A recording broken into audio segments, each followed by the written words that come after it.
ఈరోజు రాష్ట్రంలో జర్నలిస్టు సోదరులందరూ చాలా ఇబ్బంది పడుతూ ఉన్నారు.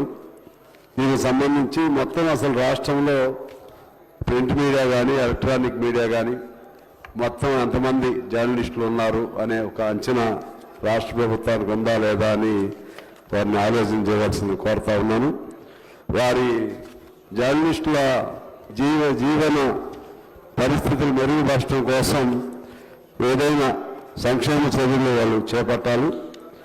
అదేవిధంగా వారికి హెల్త్ స్కీమ్కి సంబంధించినటువంటి కార్డ్స్ అవి జర్నలిస్టులు కూడా ఇవ్వాలని, జీవిత బీమా పథకాన్ని తీసుకురావాలని, రిటైర్డ్ అయిన జర్నలిస్టులకు పెన్షన్ పథకాన్ని ప్రవేశపెట్టాలని, వాయిదా పద్ధతిలో సబ్సిడీపై కంప్యూటర్ ల్యాబ్ కెమెరాలు వారికి కల్పించాలని, ఆధునిక మొబైల్ ఫోన్ కొనుగోలు చేసుకునే పథకాన్ని ప్రవేశపెట్టాలని, జర్నలిస్టుల రక్షణ వృత్తి భద్రతకు ప్రత్యేక చట్టం తీసుకురావాలని జవహర్లాల్ హౌసింగ్ సొసైటీ ఇంకా ఇతర సొసైటీలు మా దృష్టికి తీసుకొచ్చారు. అధ్యక్ష, ఆఖరికి ఒక్కటే మాకు చెప్పి నేను సెలవు తీసుకుంటాను.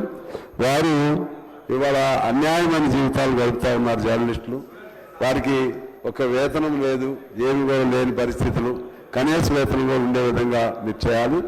అదేవిధంగా ఎంపానల్మెంట్ ఉన్నటువంటి చిన్న పత్రికలకు యాడ్స్ ప్రభుత్వం నుంచి చాలా ఆలస్యం అవుతున్నాయి. అది కూడా మీ దృష్టికి తీసుకొస్తున్నాం.